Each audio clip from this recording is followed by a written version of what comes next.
Hello, everyone. This is Grant Friedman, editor of PSD Tuts, and today I'm with Jennifer Cirpici, graphic designer and illustrator from the Netherlands.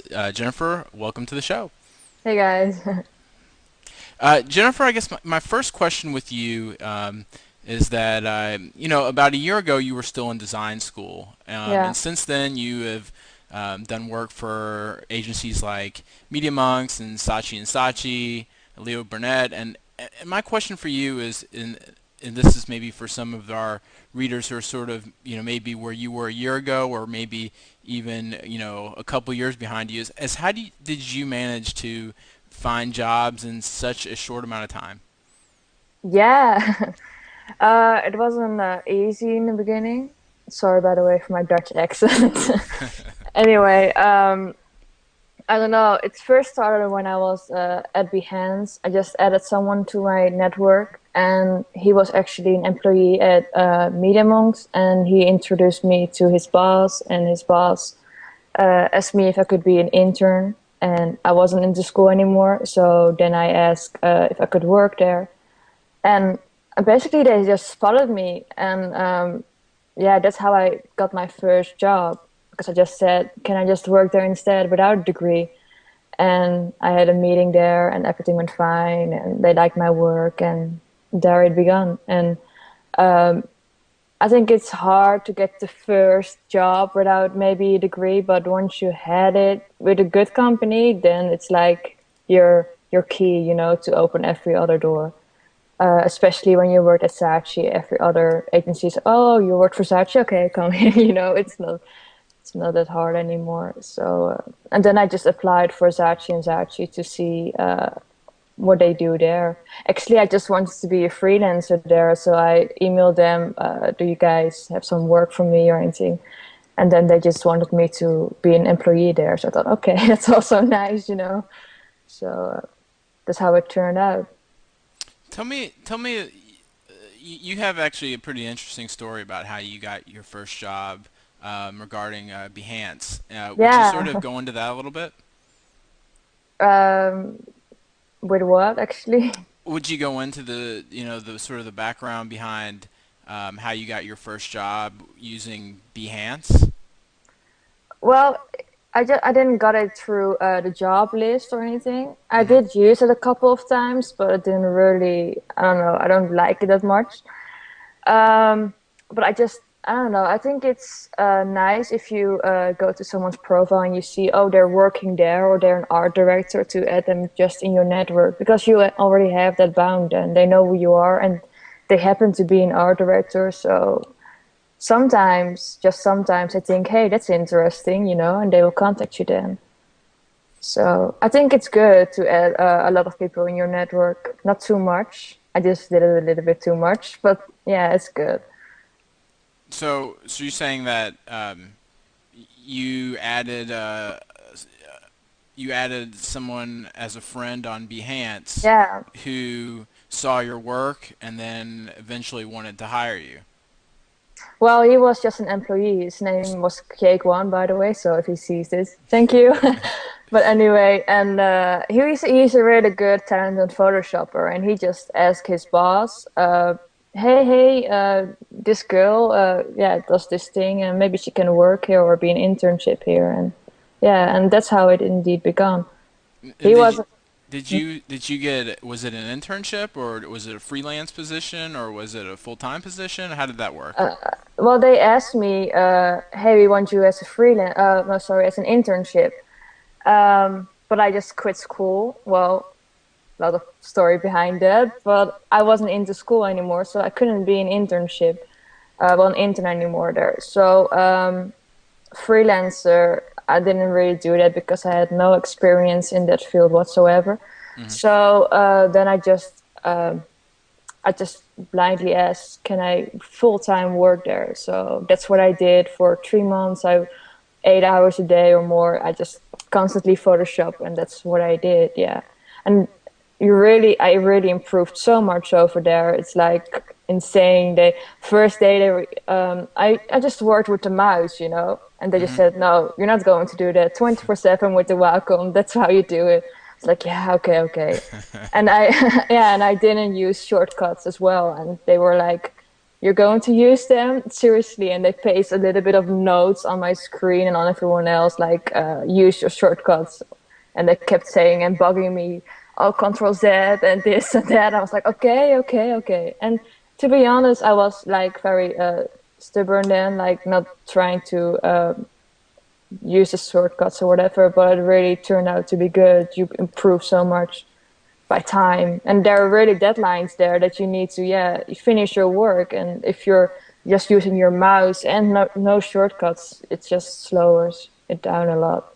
Well, I think it's amazing how much you can learn just by being thrown into the fire, and Yeah, you know, and once you're on fire, you know you learn how to pick up the skills much faster than you would say if you were just freelancing from your home and you just sort of had a project here and there and there wasn't a deadline. But when you do have a deadline and you've got other employees who are depending on you, it's sort of like, I gotta learn these yeah. shortcut Oh keys my really God, fast. yes. Yes, because I skipped my internship. I never had an internship. I was in my second year of school, so, well, school, college, however you call it, graphic design school. And yeah, so I never had this experience in a company. And yeah, so it was really like indeed thrown in the fire. Now this is how you do it, and just do it because there are people on the line, they're clients. And I was like, wow, yeah, this is really like for real. Yeah. Now, in I guess in the last year or so, you've worked, like I mentioned earlier, you'd worked for Media Monks, Saatchi and Saatchi, Leo Burnett. Uh, in your opinion, do you think it helps when you're young to work for several companies as opposed to just sticking with one company for an extended period? Yeah, because I think when you're young, you need to explore what you want to do. Design is a very wild field, and there's interactive websites, there is retouching, there is desktop publishing. There's so many things that you don't, even font making. You really, as 20-year-old, you don't know what to do right away after you finish school or quit school. So you first have to find that out before you can really start doing what you want to do. And in order to find it out, well, my way, I just went to a bunch of different companies, really different, so that I could see, oh, this is not really what I want to do, or hey, this is nice, and this I wouldn't mind. And going to agencies, it's so incredible, but every agency is different. You have big and small agencies, and you have people with. I had colleagues from 50, but I also had colleagues from like 23. So it really is so different, and you also learn a lot of marketing, like. But at Media Monks, for example, they were really like a little bit messy in their emails. But at other companies, they were like very like having a set of rules how you make your email. So it's really different, but you learn so much. So if you go freelance, you will learn like a lot of from your experience in agencies. So it's better to join an agency and then do freelance than the other way around, because in EDH I have no experience. So Yeah, I think you learn a lot when you work for a company and just, email etiquette and, organization and communication. There's a lot of things that you might not pick up just being a freelancer on your own, where it's just you and the only person you're accountable to is yourself and yeah, your client. But when you've got 20, 30, 50, 100 other employees at your company, sometimes you have to tighten things up a little bit and be a little bit more professional maybe than you mm, would if you were, working that's it. from your apartment in your underwear all day, So I'm not doing that. yeah. No, yeah, but yeah, that's correct. Yeah, it's just I think it's also nice as a freelancer because I don't know, as 20, it's kind of hard to be a freelancer to sit in your underwear. I'm not doing that in your apartment and not seeing anyone else the whole day. So when you just go to a company and not freelancing, you will have a sort of routine. You see people every day. You go to your job and you go home and you're doing something and not just sitting around and being in this room the whole day. So I think that's also important as 20-year-old, but also as 20-year-old, or just when you begin, you will make tons of mistakes. Like it's your first time in the industry and you have no idea what a deadline maybe is or what a brief is, or suddenly you get a whole map on your desk and you think, what is this? What I'm going to do with this? Yeah. And I think by making all these mistakes in the beginning and at an early age, when you're older, it's just, I think it benefits you because you will learn. And so when people finish their school at 25, you've already got maybe 5 years experience. So, and they make their mistakes then for the first time, while you already had your mistakes. But everyone makes mistakes, and yeah. I think one of the hot topics in design right now is social media. Mm. Um, and so I was wondering if you would talk a little bit about um, the benefits of using social medias to promote your work. And I was, we talked about how you had found, social media, or how Behance had helped you find your first job. And so I was maybe wondering, what other services would you recommend to help promote your work? What about Twitter or Facebook or Dribbble or DeviantArt? And just maybe share some of your thoughts about some techniques or strategies that other designers could use. Some techniques, like tool tips. No, yeah, I think Twitter is one of. Okay, I'm sorry. I don't know. I know you don't like it much, Well, but I know I do like Twitter. I'm a huge fan of Twitter, and it's done huge things for me. But I think my perspective as a someone who maintains a website, I feel like I have a different perspective than other designers do. yeah, it's different for everyone. Indeed, for a blogger or for a designer or for a photographer, it's different for everyone. But for me, Twitter. I don't know. First, I just didn't join because I thought, yeah, what are you going to do on it? Say that you're on the toilet and that's it. I didn't really believe that it could work or anything. So I tried it, and I don't know. It sort of connects you more with people. Like Facebook, you add people you don't know, and you're not doing anything with it. But Twitter is like you really talk to those people, and you get to know these people more. You keep the bond.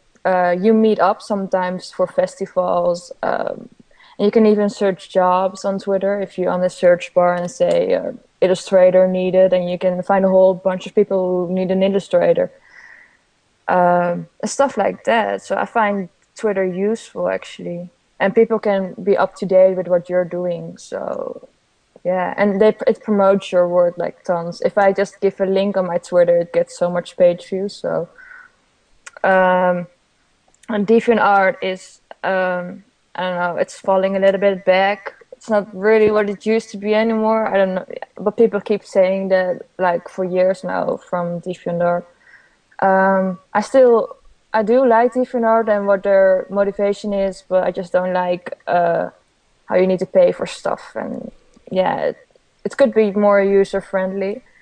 So and there are a lot of people who do manga and emoticons, and I'm not really into that sort of professional thing. I really like professional things, and they're just more amateurs. So Behance is then a good solution. And the new site, well, new, it's Shadowness, like we talked before about. Um, they just, I don't know, they're getting a huge like popularity right now. They've been up for years, I've heard, but they're really nice and encouraging people. And the staff is really like talking to the audience instead of, backing off and being all professional. They're really like supporting you and Now, don't see each other higher. can you tell our tell the viewers what website you're talking about right now? Shadownest.com. Say it again. Shadownest.com. Okay. Well, we'll put the It's link. such a weird name for an art site, I know, but it works, so yeah. We'll put the link up on the screen for everyone Yeah. to see. And so no, you were saying that it's sort of a site that's been around for relatively new compared to DeviantArt, but you like it a little bit better, you said? yeah, I don't know. The staff members are just more friendly to the people. They're connecting more, you know. Even the founder connects more to the people, and that's what I like. I don't like the people who think, "Oh, I'm the founder and I know much more than you, and you're lower than me." Hmm. And if the founder just comes to me and say, "Hey, I like your work," then it's like, "Oh, that's nice," you know. So it creates more a bond, and they're really good in doing that. That's really their. They have a good strategy in keeping the people and getting more people, and different artists not really keeping the people. So yeah, I think it's great because, I think, maybe a year ago, a year and a half ago, 2 years ago, I felt that Twitter was a great tool, and it was by far my favorite tool to connect with mm, other designers. And it just seems that as uh, as time has gone on and as more people join Twitter, that it's become much more. It's become very noisy to me, and that's possibly because I follow 6,000 people.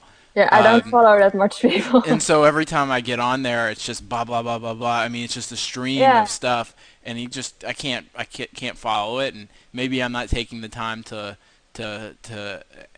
add filters or things like that to follow the stream. But for me, it seems like from my perspective running PSD Tuts, Facebook has just been a very nice tool to connect with our readers, and when we post something on there, we'll get a ton of comments back. So we get a lot of feedback on Facebook, where on Twitter we might post a link and we might not get very many responses back. yeah. I think it's because you're having like sort of an agency, company blog, and a fan page, and it creates like more abound. I'm not having a fan page yet, but I think that's the real difference. And also, I don't watch many people for a purpose, just because avoiding what you did. Just Hmm. I know if I follow everyone who follows me, then it will be like a bunch of people, and then I just miss out the good stuff. So I just follow the people who I really think, oh, that's really nice. You know, I would like to know more. Not as an insult, but just for my curiosity. So And I think yeah, people might not realize that there's a real person on the other end of our Twitter account, that at true. Envado PSD is me, and I'm sitting there staring at it while I'm editing tutorials. And You should say so in your underwear. most of the time I am in my pajamas. But So yeah, you see, I'm dressed up Yeah, for this all phone call. fresh. Yeah, t-shirt. Um, but um, but I think, like, in addition to um, social media, I think there's other ways to connect and build like real life connections with people, Hmm. people that we know on the internet. And I know that recently you went to the Off Festival, and you got to meet lots of designers there. I was maybe hoping you would tell everyone a little bit about your experience with Off Festival and networking in real life with people as well. Hmm. Yeah, I was a speaker there, so I had no choice than to network with people.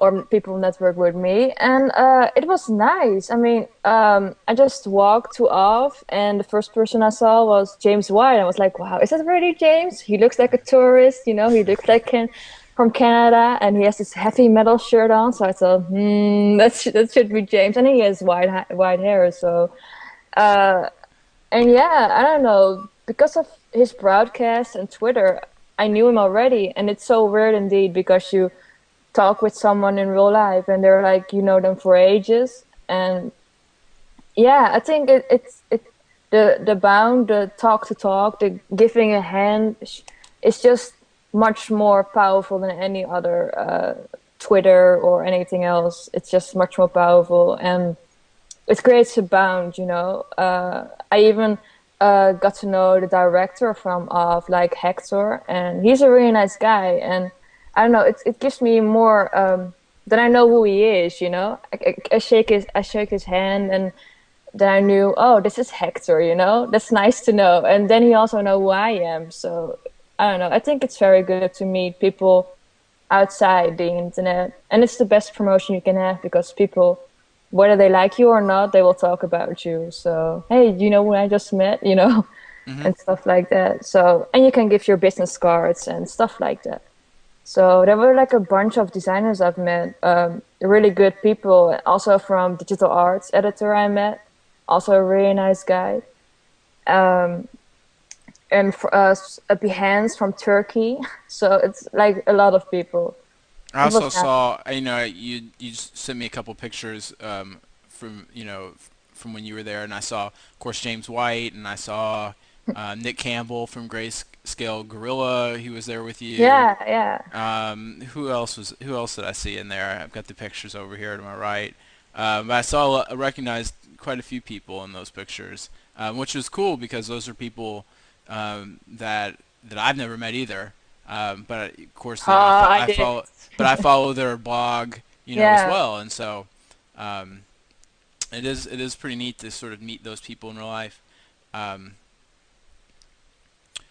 Yeah, and let's and see. you also create like it's not only about design. Your life isn't only about art and design. And when you see each other in real life, it doesn't always have to be like that. So you see, oh, that person is real, and she has a life, and like everyone else. So you don't only talk about design. I mean, I talked with James' girlfriend about shopping and stuff Yeah, like that. It's just really nice to meet someone in real life. yeah. So. Um, I guess next question to you that I have, and this is coming from my perspective as someone who runs a tutorial site. Mm. Um, I know a lot of designers, I speak with a lot of designers, and you talk to them, and you ask them, to write a tutorial, and sometimes they're really excited to do it, and sometimes they're a little apprehensive about it. It's Um, it and sounds like me. y- and I think some designers are worried that I have this technique that I've created, this design that I've created. If I teach somebody else how to do it, they'll take that design and they'll make it, and maybe they'll get the job, and I won't get the job. And I was wondering, I guess, in your opinion, do you think that there's any harm in teaching your skills to other designers? No, I think it's really like good to teach art designers because I don't know if you give people, then they will also give you something back. And techniques like we talked about before, it's not original. The pen tool isn't original, vector isn't original, clipping mask and texture on it and black and white also not original. But your concept and your imagination, that's the part that's really original. And no matter how many tutorials you make, no one can copy your mind or your imagination. So that's my answer to that. I mean, I don't I mind it. I don't mind sharing techniques, and I don't think anyone else should. I think that's really interesting that you say that you can't copy your imagination. Yeah.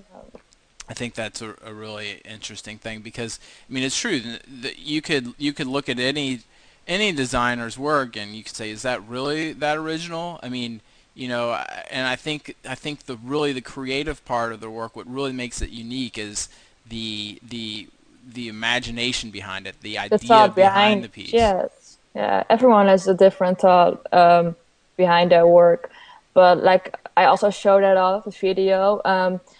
People copy everything they see in life. I mean, that's how we started talking. We copied our moms and our dads, and but we copy things we see around us. We copy color.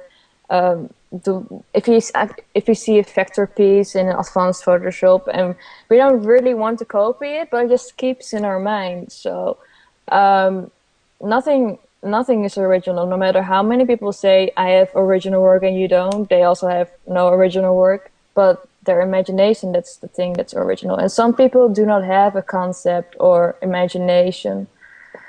Yeah, I think everyone should have some thought behind their artwork, whether it's a fully abstract piece or not. You had sent me some some videos and some photos and some things like that right right before we actually initiated this call. And one thing I wanted to talk to you about was that the piece that I think was a collaboration between you and Richard Roberts. Is Yeah, that right? correct. Yeah. And there's this cool video, and I guess we can go ahead and play it right now. And of course, Sure. we'll edit that in for everyone to watch. And I wanted you maybe to tell everyone a little bit about that piece because the video was really cool, and Thank you. I really liked how you put everything together. And so, could you maybe Yeah, that tell was really hard. could you tell people a little bit about this piece, like where the concept came from, Mm. how you started working with Richard, who we've actually featured on our site several times. I think we've done an interview with him, and then I showcased some of his work very recently, and I think he's done a premium tutorial for us as well. But if you could go Uh, ahead and tell us yeah. a little bit about it, that would be great. We worked from February till June, and it wasn't like straight going. And I had a stock photo, and we wanted to do a collaboration. I said, "Hey, I have a stock photo," and we wanted to do something with fonts and letters and stuff like that, and a real concept behind it. And we also wanted to play with the perspective because it had such a unique color, the stock photo and perspective.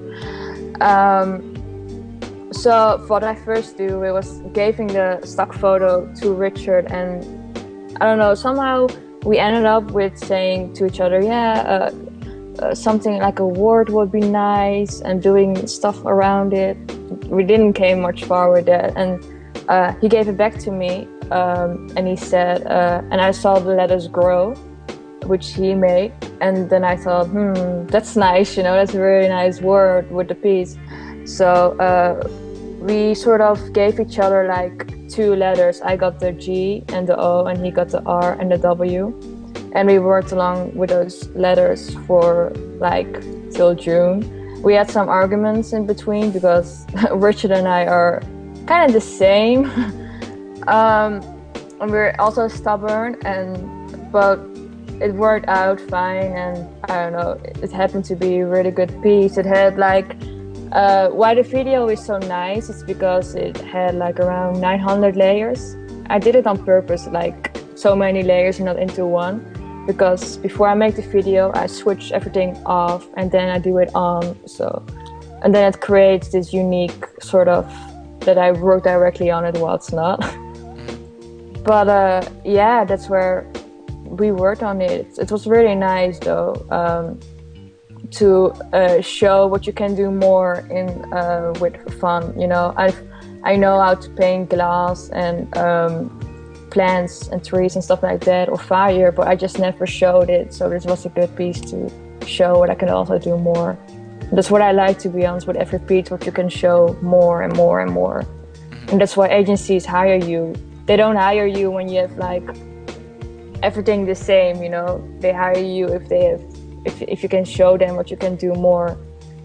Because I don't know, just on a side note, I once went to an agency and they accepted me to work with them, and they denied a very good illustrator. And the reason why they denied him was because they couldn't really see if you could do anything else than just doing the beautiful artwork.